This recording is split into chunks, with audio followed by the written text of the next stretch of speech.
Arrival in Elorn, Glenna Pierce and her children, Montana Territory, late spring of 1876. The coach wheels ground to a dusty halt just east of the Judith River. A warm wind blew through the scattered pines and carried the scent of old fire pine sap and something else judgment. Glenna Pierce stepped off the stagecoach with a steadiness that masked exhaustion. Her faded blue dress hung loose on her frame, 2 sizes too big and worn thin at the seams. She held a canvas satchel in one hand, its fabric stained and sun-bleached, the sort of bag that had known too many miles and too little rest. Her eyes, a pale gray that once might have wept easily, were dry, now dried out from crying, until there was nothing left but resolve. The kind of dryness that left a person brittle but unbreakable. Trailing beside her were her children, Seth, 9 years old, with hollowed cheeks and wary eyes, and little Sadie, barely 4, clinging to her mother's skirts like a fledgling unsure of its wings. Sadie's curls were tangled, her shoes scuffed, her thumb tucked against her lips. The townspeople of Elorn took them in from shaded porches and behind half-closed saloon doors. Men leaned into one another, whispering behind curled fingers. "That's the one from Missouri," someone muttered. The widow with 2 mouths to feed another added. Glenna heard it all, every word. She didn't flinch. She kept her back straight, chin high, and her shoulders squared like a woman who had nothing left to lose but wouldn't let that stop her. The dusty street felt like a threshold, a line between the wreckage behind her and whatever came next. Glenna scanned the storefront's general store, blacksmith saloon, and a livery stable, and saw no welcome in any of the faces watching. Still, she stood between her children and the town, shielding them with her body like a thin blue wall. The sun glinted off the brass buckle of her worn belt, and the wind tugged at Sadie's skirts, making her whimper. Seth set his jaw and kept close to his mother's side eyes, darting like a boy who'd learned too early that the world could be cruel. No one stepped forward to greet them. No hands offered help with a bag. No voices said her name.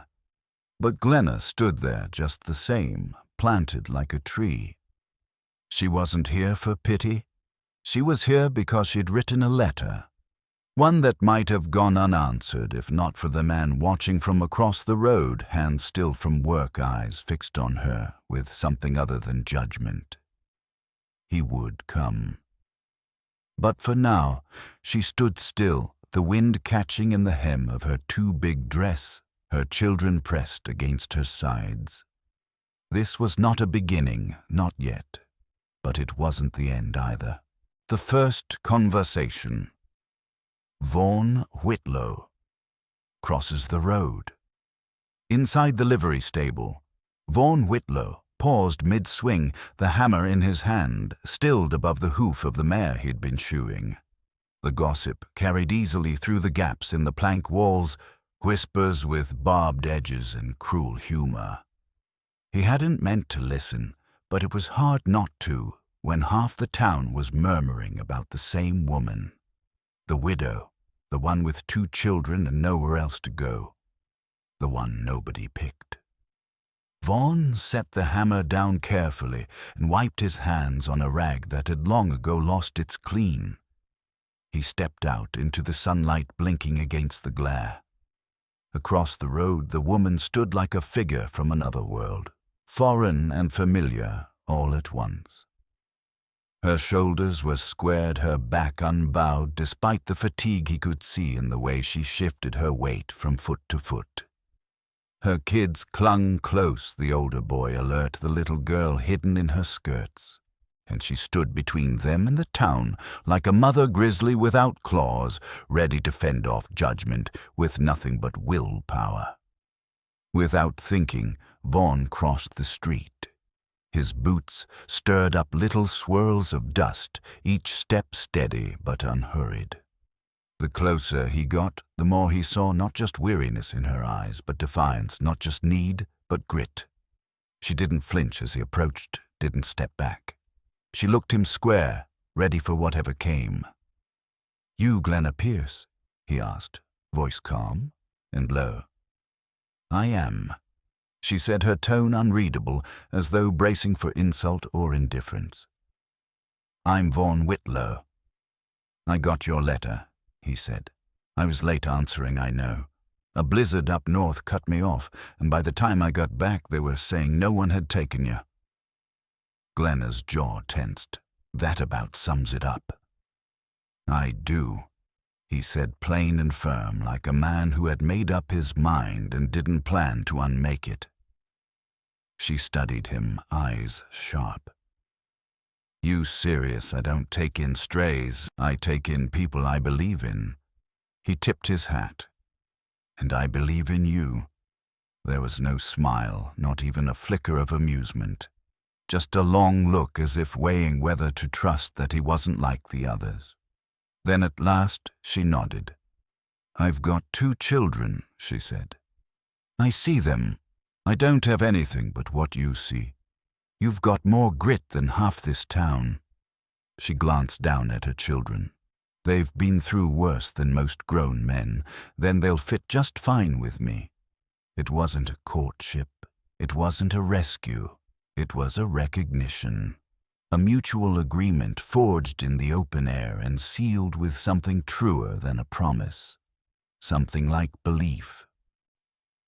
Settling in, a quiet pact. The next morning the light came cold over the ridge, casting pale gold across Vaughn Whitlo's ranch. Glenna was up before dawn. Her hands ached from gripping the cold handle of the pump basin, but she scrubbed the windows anyway. She hadn't asked permission. The place needed cleaning, and she needed something to keep her hands busy. The house was solid, 2 rooms, a stone chimney, a roof that didn't leak. It was more than she expected. Not fancy, not soft, but honest.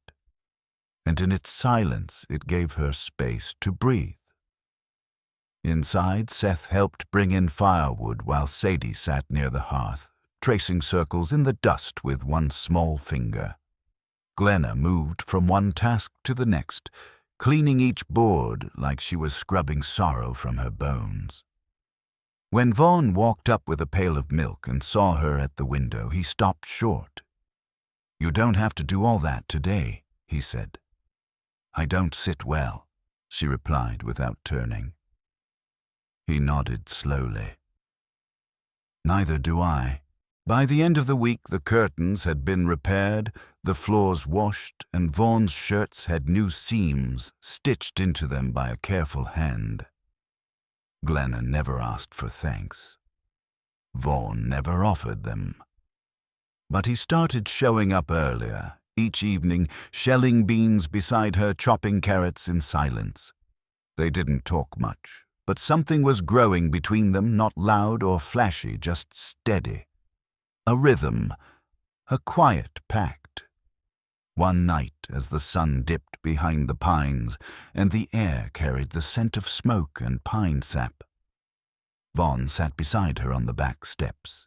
Seth and Sadie were already asleep inside. For a moment, they didn't speak. The stillness between them was not awkward, just full.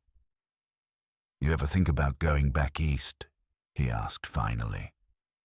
She shook her head. "There's nothing left for me there." He looked at her, then eyes steady. "Then maybe there's something here." She didn't smile, but her shoulders eased slightly. Maybe there was. Back porch confessions, past wounds, and soft hopes. The evening sun laid long golden lines across the back porch, striping the boards like forgotten piano keys. Glenna sat on the step, her elbows resting on her knees, a rag folded in her lap, though the dishes had long been done. Vaughn joined her without asking, easing himself down beside her with a quiet grunt. and the slow stretch of a man used to working until the light gave out. They sat like that for a while, not talking, not needing to. The rhythm of their silences had become a comfort, like the creak of the house in wind or the sound of the chickens settling in the coop after dusk. "You ever think about going back east?" Vaughn asked, his voice barely louder than the wind stirring through the pine. Glenna didn't answer right away. Her gaze was fixed on the dark treetops in the distance, but her mind was somewhere else entirely.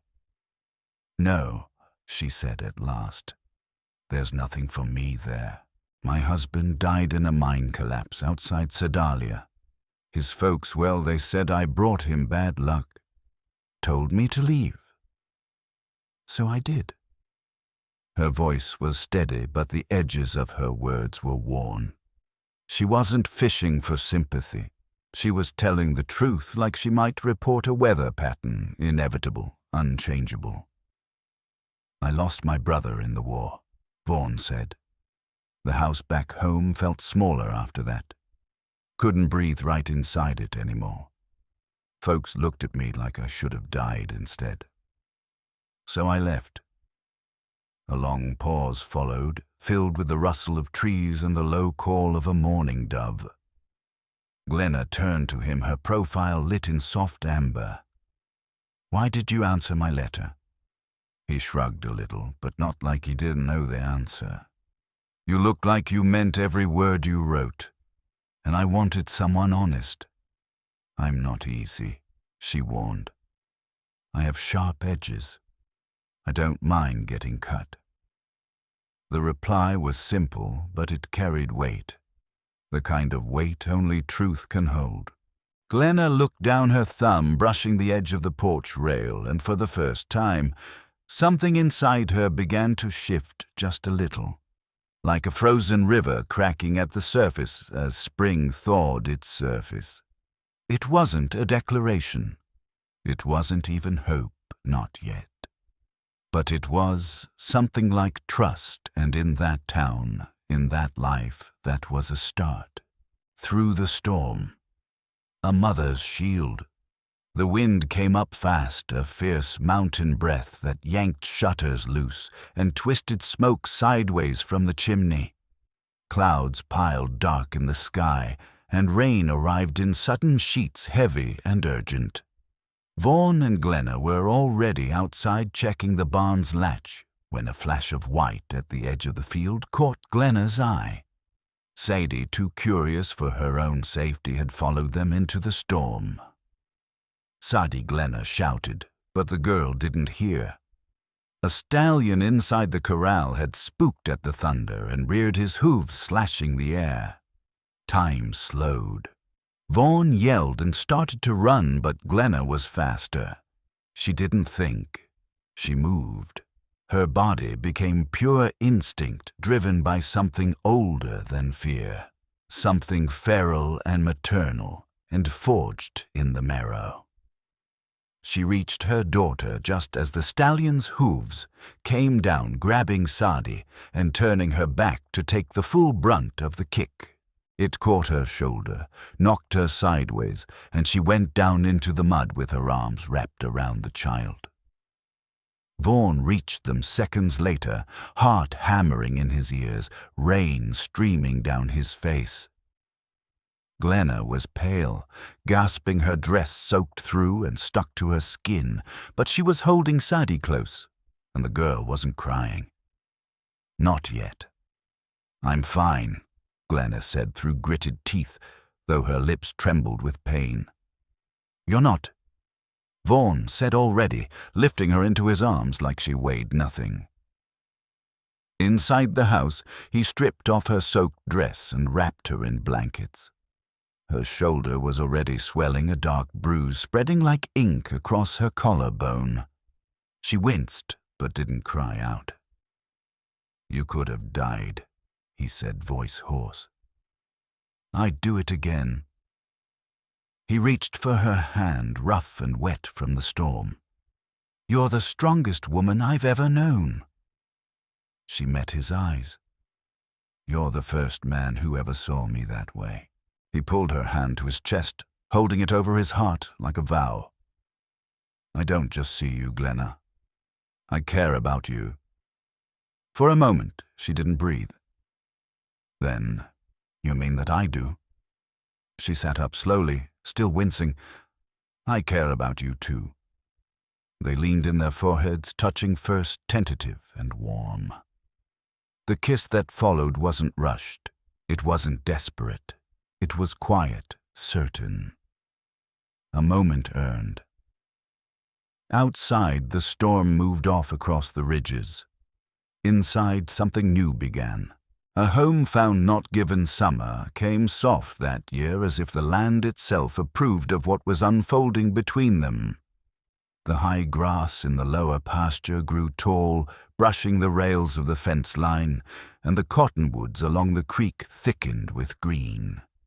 It wasn't a lush place, not in the way of river valleys or southern fields, but it was alive, and for the first time Glenna allowed herself to feel rooted.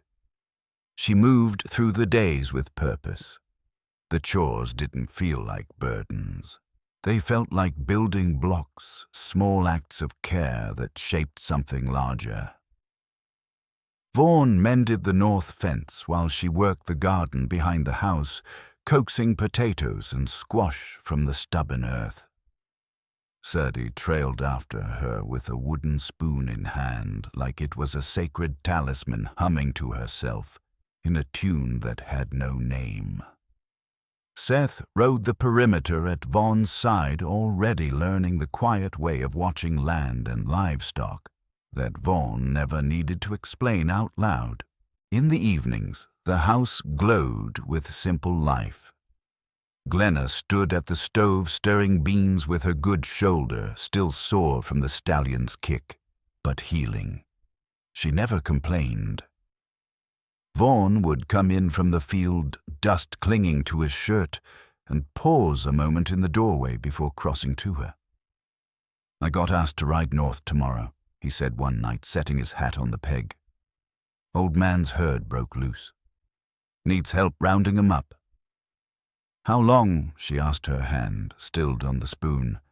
4, maybe 5 days. She nodded. "Seth and I can handle things here."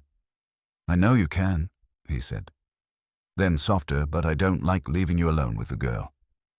"There's nothing out here but wind and fence posts," she replied. Still. He stepped closer. "You'll keep the rifle in sight." She gave him a look steady as the floorboards. "I sleep with it beside the bed." That eased something in his eyes. Later after supper, he walked her out to the line where she hung laundry. The linens snapped like sails in the wind, and he watched her hands quick and sure even as the light faded. "I don't like going," he said. "But I gave my word. You don't need to explain. That's the kind of man you are. I'll miss you." She didn't answer right away. "Then I'll miss you too." He took her hand, stained with earth, and held it like a man grateful to earn what life hadn't given freely. The boy named Illy. Kindness as resistance. The wind had shifted to the north, bringing with it the dry rasp of late summer. Vaughn had ridden out at first light, his silhouette disappearing over the rise while Glenna stood with Sadie on the porch, watching until he vanished. For the next few days the house moved in its quiet rhythm, chores done with care but without conversation. Seth had taken on more than his share, leading the mule to the water line, checking the chicken feed, dragging the grain sack from the shed. Glenna noticed but didn't praise. He didn't want it. He just wanted her to see. On the third night after Sadie was asleep and Seth was reading by the hearth, 3 slow knocks came at the door. Not frantic, not forced, just deliberate. Glenna set her mending down, stood and reached for the rifle. "Seth," she said quietly, "keep your sister behind you." He nodded once and moved without question. When she opened the door, the lantern light spilled out onto the porch and caught a boy standing barefoot in the dust. He couldn't have been more than 15, skinny as a sapling with a split lip and an eye swelling shut. "I ain't here to steal," he said before she could speak. "I just need water. Please." His voice cracked on the last word, and Glenna's fingers tightened on the rifle before loosening. She studied him, a face that had seen fear hands, scraped raw eyes wide in expectant pain. "Who did that to you?" she asked, flat and low. "My uncle. Drunk." She didn't hesitate. "Come in." He blinked, stunned. It wasn't a question. He stepped over the threshold like he was crossing into a different country. His hat was in his hands, and though it was torn at the brim, he held it like it mattered. Glenna poured him a tin cup of water and heated a rag to press against his face. She didn't fuss or comfort, just acted. "What's your name, Illy? Where are you headed?" "Don't know. Away." She nodded. "You can sleep in the barn. There's a blanket in the loft." He looked at her like she'd offered him a throne. That night, Glenna sat by the door with a rifle across her lap until she heard the slow, steady sound of breathing through the cracks in the barn wall. She didn't sleep fully, not with Vaughn gone, but her instinct said the boy was only running from something worse than this. In the morning, Seth was already outside with a pail of water and half an apple. Glenna didn't say anything, just watched the way he handed them to Illy without pity, only quiet recognition. That was enough. Illy stayed 2 nights. He helped without being asked, scrubbed the troughs, stacked firewood, brushed down the mule. On the last evening, Glenna found him at the edge of the field, staring west. "You planning to keep going?" "Yes, ma'am. You'll need boots." He looked down at his blistered feet, too proud to ask. "I have a pair of Vaughns that might fit." She didn't offer more, just left the boots by the barn door. By morning, he was gone. Seth's injury. Trust forged in crisis. The storm came in hard and fast, blowing dust off the hills and turning the sky the color of gunmetal. Glenna had just set Sadie down to sort beans on the porch when she heard the hoofbeats, urgent, uneven, and wrong. A man she didn't know rode up, slouched in the saddle, his shirt soaked and torn. He half fell from his horse, panting. "They need you," he gasped. "Your boy's hurt." Glenna's blood turned cold, but her hands moved fast. She grabbed Sadie with one arm and the medical kit she kept tied in a flour sack by the hearth with the other. The mare was saddled in less than a minute. Sadie lifted into the saddle before the girl could protest. Glenna climbed up behind her and kicked into motion. The rider led, spurring his horse toward the low ridge. They rode like the wind was chasing them. Sadie clung, tight face buried in her mother's back. The sun dipped low behind the hills, casting shadows that crawled like fingers across the slopes. When they crested the ridge, a crooked cabin came into view, half swallowed by brush. Vaughn's horse was tied out front, foam streaking its neck. Glenna was off the mare before it stopped. She handed Sadie to the rider with a nod that said, "Hold her, don't let her follow." Inside, Seth lay pale on a cot, his leg bent wrong, blood on his pant leg, his face ghost white. Vaughn knelt beside him, shirt-torn hands shaking. "He fell," Vaughn said, voice low. "Cougar spooked the horse. I couldn't reach him in time." Glenna didn't answer. She dropped to her knees, unwrapping her kit. Her hands moved with practiced calm, cutting away fabric, cleaning the wound, splinting with pine slats stacked near the hearth. She didn't speak until it was done. "He'll keep the leg," she said, wiping her brow. "But he won't walk on it for a few weeks." Vaughn still knelt, hands clenched, guilt thick in his jaw. You did right by him, she said gently. He trusts you. He looked up then, and something behind his eyes cracked. I should have stopped it. You brought him home. That's what matters. She touched his face, not tenderly, but with the same steady care she gave every wound.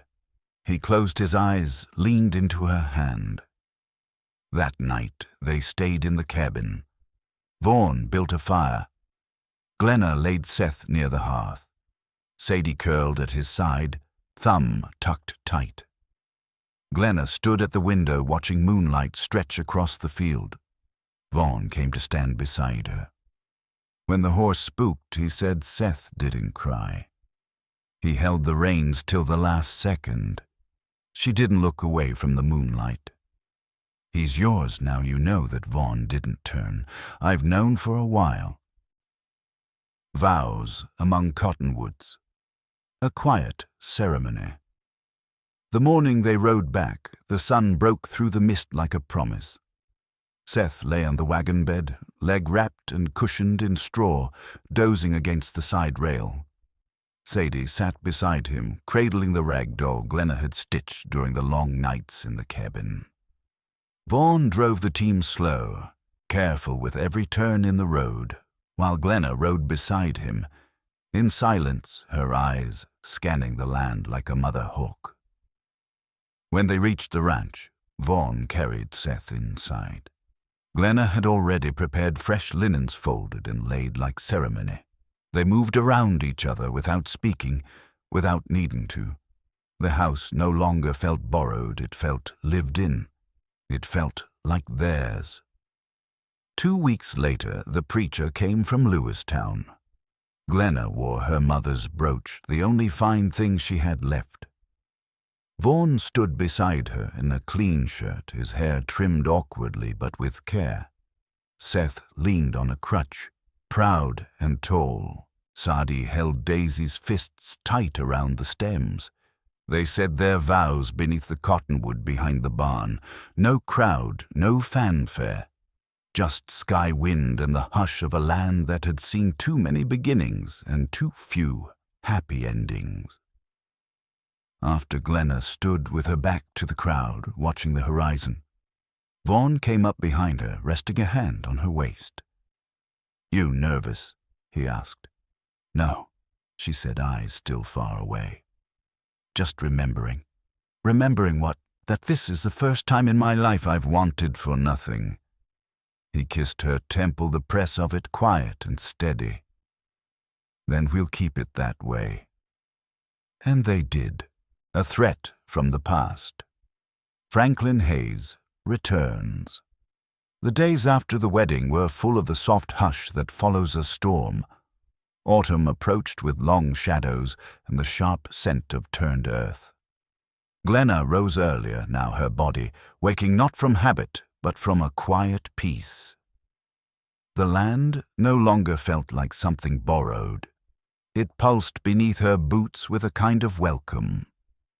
The children were changing too, Seth stronger each day, carving small wooden animals under the eaves, and Sadie forever trailing Vaughn like a second shadow, her pockets filled with feather stones and bits of twine she called treasure.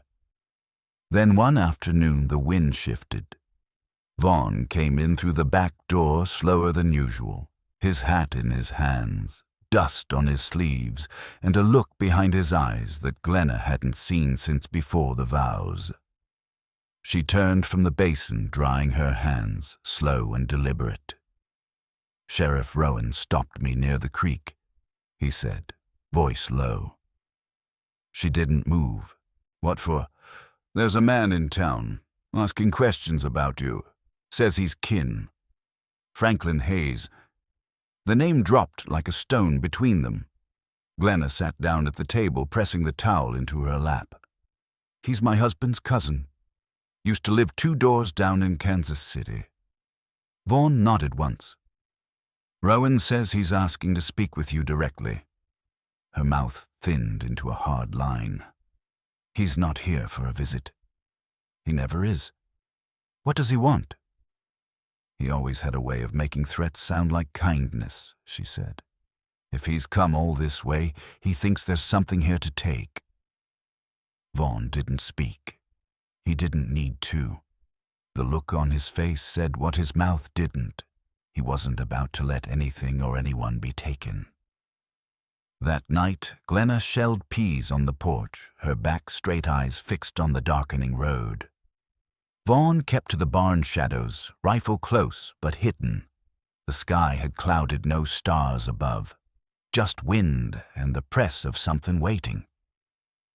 Then the rider came. Franklin dismounted with practiced grace. His boots polished his coat too fine for this stretch of country. He stepped up onto the porch with the confidence of a man used to being let in. "Glenna," he said smoothly with a smile that didn't reach his eyes. "You've made yourself scarce." "You came a long way to state the obvious," she replied flatly. "I expected less dust.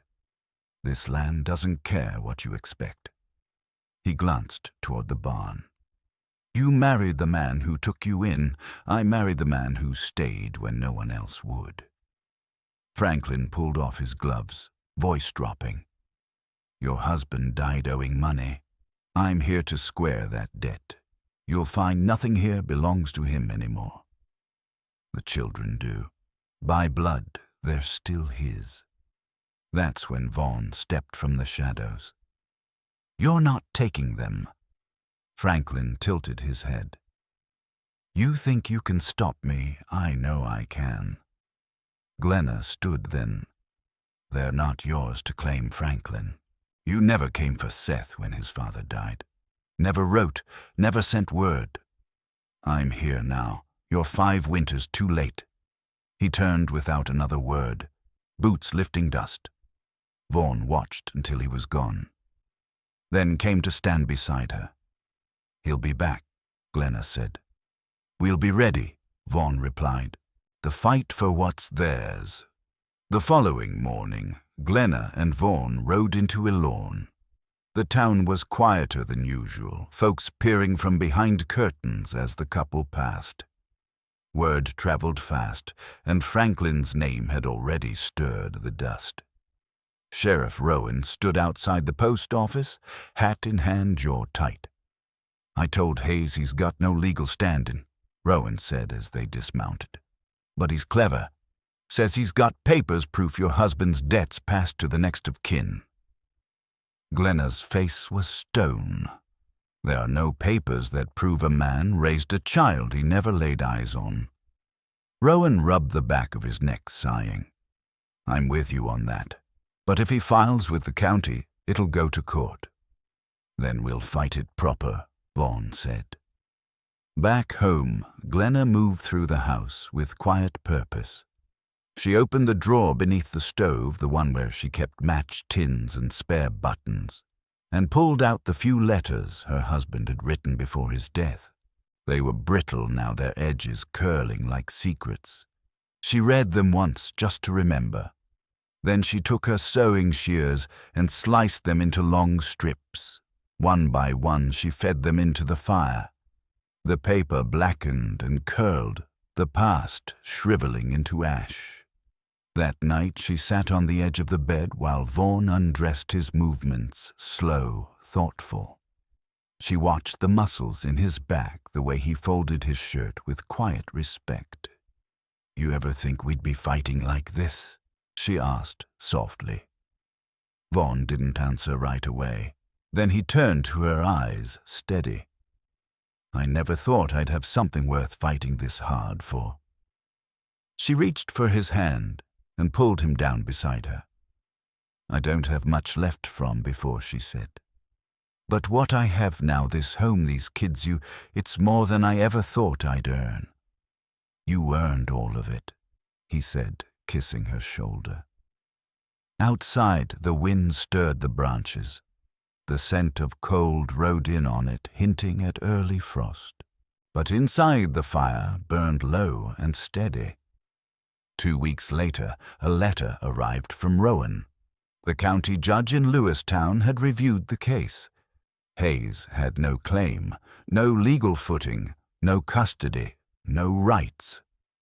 Glenna read the letter, once then folded it carefully and tucked it back into the drawer beside the stove. Not with the buttons this time, but alone, where it would stay should she ever need reminding that she had won. Victory, quiet and certain. That Sunday the sky was pale and dry, the sun low but bright. Glenna braided Sadie's hair with 2 blue ribbons, her fingers working gently as if tying hope into every twist. Seth pulled on a shirt he'd finally grown into the sleeves no longer dragging past his wrists. Vaughn hitched the wagon and helped Glenna down from the seat like it was the first time all over again. At the chapel door, the preacher greeted them with nothing more than a nod. And that was enough. Inside the pews were worn smooth with years of elbows and whispered prayers. The scent of beeswax and pine resin filled the room. Glenna sat beside Vaughn, her children tucked close, her hand resting on his knee. During the hymn, Vaughn reached for her hand and twined his fingers through hers. She didn't speak, didn't need to. Everything they had fought for, everything they had nearly lost, was here in this quiet moment beneath colored light and wooden rafters. Outside, the wind rustled through the cottonwoods. The leaves had started to turn the edges crisping to gold. The land was beginning its long breath inward. It would sleep soon, but not yet. The first snow came early, drifting over the yard before the last leaves had fallen. Vaughn had just brought in the final basket of squash from the root bed when he noticed Glenna at the window. She stood still, one hand pressed to the cold pane, the other low over her stomach. He crossed the room, boots soft against worn floorboards. "You're sure?" he asked. She nodded, not smiling but not afraid. "Not yet." "But it's been 2 months." He took her hand gently, fingers threading through hers. "You all right?" "I am," she said. Then after a pause, "But I won't lie. It scares me." He lifted her hand to his chest. "You're not alone in it." She leaned her head against his shoulder. They stood there as the snow continued to fall outside. Inside, the fire crackled low and warm, and their breathing slowed to match the rhythm of the house. They had fought. They had endured. And now something new was beginning again. The gift of new life. Glenna is pregnant. Winter crept in with slow certainty, a hush settling over the land like an old quilt. The days grew shorter, the light slanting sharper through the windows, and the wind had a dry, clean bite to it. Glenna moved through the house with practiced care, but there was a softness in her, now a rhythm that came not from routine, but from something quiet growing inside her. At night, she sat at the table, threading needles, patching worn seams with steadier hands than before. Vaughn would pour water into the basin, wash the dirt from his arms, and dry them with the tail of his shirt as he watched her. "You think they'll take to a baby?" he asked one night, his voice low, uncertain. "They've already started arguing about names." Glenna replied, her mouth tilting into something just shy of a smile. He leaned against the hearth, a shadow flickering behind him. Seth asked if he'd have to teach it to ride. "What'd you tell him?" I said. "No one else could." She tied off her stitch and set the needle down, resting her hands on the worn table. "This isn't what I thought my life would be." "You want something different?" he asked. She looked at him, then eyes darker than the lamplight, full of memory and earned steadiness. "Not a thing." That winter, the cold dug deeper than the year before. Vaughn hung extra quilts over the windows and kept the stove burning low through the nights. The wind moaned through the eaves and the cabin creaked like an old ship riding out a storm. Vaughn worked late into the evenings in the barn building a cradle from pine he hauled down from the ridge. He sanded it smooth by lamplight, while Glenna read aloud to Sadie, her voice slow and sure, a lullaby in words. Seth spent most of his time drawing plans for the chicken coop he wanted to build in the spring. "It's got to be high enough so foxes can't reach," he explained, his pencil scratching the paper with purpose. One morning, before the sun had fully risen, Glenna sat up in bed with a sharp pain low in her back. She didn't wake Vaughn immediately, just breathed slow counting between aches. When she finally roused him, her voice was tight and certain. "It's time." He moved without panic, just quiet efficiency. He placed a kettle on the stove, laid out clean linens, and sent Seth to fetch Mrs. Arlen from the neighboring homestead.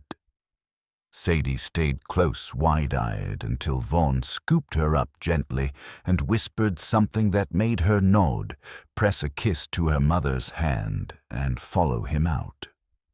By the time Mrs. Arlen arrived, the snow had begun to pile against the windowsills, and the wind sang through the cabin roof. Glenna's face was pale with effort, her brow damp. "You've done this before," the woman said, kneeling by the bed. "Not like this," Glenna breathed. "You'll do just fine." The birth of Clara. Through storm and pain. The labor was long. Hours passed with the slow cruelty of winter minutes, every breath and contraction marking time like nails in wood. Outside, the wind howled against the walls, but inside the cabin was warm, fire-fed, and filled with a quiet urgency of waiting. Vaughn paced near the hearth, his boots worn smooth at the heel from how many times he turned back and forth. Seth sat beside Sadie in the far corner, carving a small fox from cedar with his pocket knife, trying to keep her still.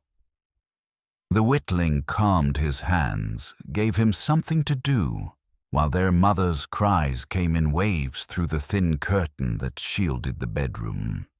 Then, at last, just as the day dimmed again and the fire had burned low, a new sound broke through the hush, a high, sharp cry, unfamiliar and alive. Not Glenna's, a baby's. Mrs. Arlen stepped out, her apron damp, her eyes bright with pride. "You've got a daughter." Vaughn didn't speak. He didn't have to. He crossed the room in 2 strides, shouldering past the curtain. Glenna lay back against the pillows, her face slack with exhaustion, her arms wrapped around a tiny bundle swaddled in an old flannel. Her eyes opened slowly when she saw him. This time her smile came easily. "She's strong," she said. He knelt beside the bed, one hand on Glenna's shoulder, the other brushing the dark, downy head of the child. "So is her mother. They named her Clara, after Glenna's grandmother, the one who had crossed Missouri in a wagon and never let the rain stop her from planting in spring." Clara's eyes were dark, like Glenna's, and when she gripped Vaughn's finger with her impossibly small hand, he felt something in his chest shift, something deep and wordless. By the time the snow eased, the land softened again. The creek ran swift with melt water, and the fence line bloomed with wildflowers. Vaughn and Seth raised the new coop with spare lumber, while Sadie fed the hens each morning, wearing her father's old scarf like a badge of honor. Glenna walked the edge of the field with Clara, wrapped close to her chest, her body still healing but her steps steady. She pointed out the first green shoots to her daughter as if they were old friends returning. The world felt new again, though it wasn't. It was just more alive than it had ever been. A future planted, love land, and oats One afternoon, while the sun warmed the porch steps and the wind carried the scent of thawed pine, Vaughn stepped outside with a tin box tucked under one arm. Glenna rocked Clara in her lap, her bare feet tucked beneath her skirt, eyes half closed in the quiet rhythm of late spring. "What's that?" she asked, nodding to the box. He sat beside her, opened it and unfolded a piece of parchment worn at the folds. "Bought the north parcel," he said. "Used the extra from the cattle sale. Figured we'd plant oats." She ran a slow hand over Clara's back. The baby stirred but didn't wake. "You always knew how to make room. I only ever wanted to make it with you." She looked at him, eyes soft and unwavering. "You did." He knelt beside her, then resting one hand on Clara's back and the other over Glenna's. "You're my whole life, Glenna. You and these kids." She leaned her forehead to his. "And you're mine." Later that evening, after supper and chores after the hens were shut in and the beans soaked for the next day's stew, they lay in bed with Clara between them. Her breaths rose and fell like clockwork. The window was open just enough to let in the scent of soil and sap of pine needles warming under sun. Glenna turned to him, voice barely above a whisper. "Do you ever think about what might have happened if I hadn't stepped off that coach?" "No," he said, "because it wouldn't have been this." She smiled faintly, reaching for his hand under the quilt. "This is better than anything I imagined." "Then we'll keep building it," he replied. And they did. Every day after, with each seed planted, each fence mended, each quiet evening folded into the next like stitches in a well-worn quilt. The land didn't give easily, but it gave enough, and that was all they needed.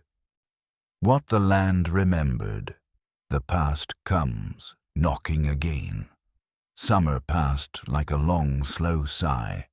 The wheatgrass yellowed, the sky burned clean, and the air in the barn thickened with the scent of leather and dust. Glenna moved slower in the afternoons, not from age or ache, but in rhythm with the land itself. She had learned how to bend to it without breaking.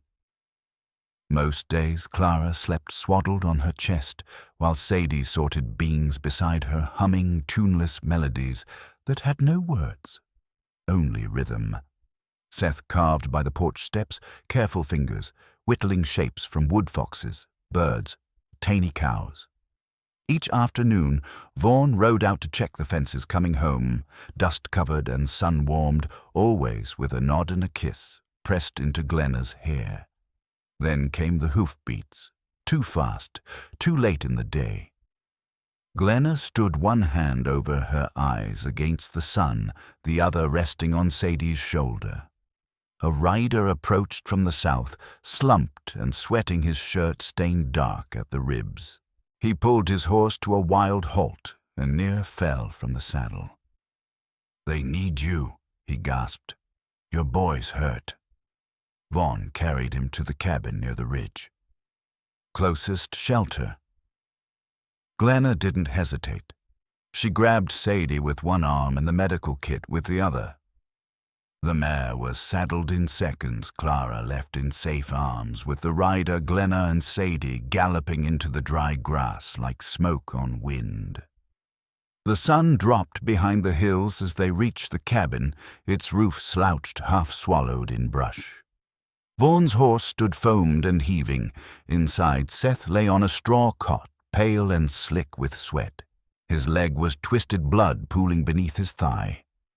Vaughn knelt nearby, his hands useless with shock and guilt. "He fell," Vaughn said. Cougar spooked the horse. "I tried, I couldn't." "You brought him home." Glenna cut in already at Seth's side. She moved fast, slicing pant legs, cleaning the wound, splinting with pine slats found by the hearth. She didn't shake, didn't cry. "He'll keep the leg," she said, "but he won't walk for weeks." Vaughn sat there, hands clenched in his lap. I should have. You did what mattered. You got him here. Her hand brushed his jaw, not soft, but real. Vaughn closed his eyes. That night they stayed in the cabin. Sadie curled beside her brother, thumb tucked in her fist. Glenna watched the moon rise through the crooked window.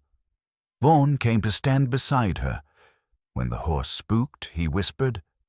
Seth didn't cry. He held the reins to the last second. He's yours now, she said. You know that, I've known, Vaughn replied. A family chosen. The quiet vow. They never needed a second wedding, not after what they had lived. But weeks later, when Glenna braided Sadie's hair with blue ribbons and Seth buttoned a shirt that finally fit his arms, the preacher came again, this time to bless what had already been forged in mud and wind and fire. Behind the barn, beneath the wide cottonwoods, they stood hand in hand. Vaughn had trimmed his beard. Glenna wore her mother's brooch. Sadie held daisies. Seth leaned on a crutch, still stiff-legged, but proud. The preacher said words, but the vow had already been spoken years ago, when Vaughn crossed the road and said, I do, long before there was a ring. After the ceremony, Glenna turned her back to the gathered folk and looked at the sky. Vaughn stepped behind her, hands at her waist. You nervous? He asked. No, she whispered, just remembering. What that this is the first time in my life I've wanted for nothing. He kissed her temple. Then we'll keep it that way. And they did. The autumn passed in quiet ways. Clara began to babble. Sadie memorized the names of birds. Seth carved wooden tools for the baby, soft-edged and worn smooth. Glenna rose before the rooster, now not because she had to, but because she liked the quiet. She liked hearing only her own footsteps creak across the floorboards before the day stirred. One afternoon, Vaughn came home from town, slower than usual. His hands were fidgeting, his jaw tight. Sheriff Rowan stopped me, he said. There's a man asking questions again. Franklin Hayes. Glenna stood very still. What does he want? Says he has papers. Says he's family. She sat, her fingers tightening around the edge of the basin. He's not here for a visit. I told Rowan I'd back you, Vaughn said. No matter what. But if it goes to court, then we'll fight it. Proper. That night, Glenna cut up the last of her husband's letters, the ones she had once hidden out of habit. She fed them into the stove one strip at a time, the paper curling like dead leaves. I never thought I'd have something worth protecting like this, she whispered. You've earned all of it, Vaughn said, his voice low beside her. They held hands in the flickering firelight. Together. Always together. The house never empty. Again, the legacy they built. The final snow of that year came early, dusting the yard before the cottonwood leaves had all dropped. Vaughn had just stacked the last of the winter squash when he saw Glenna at the window.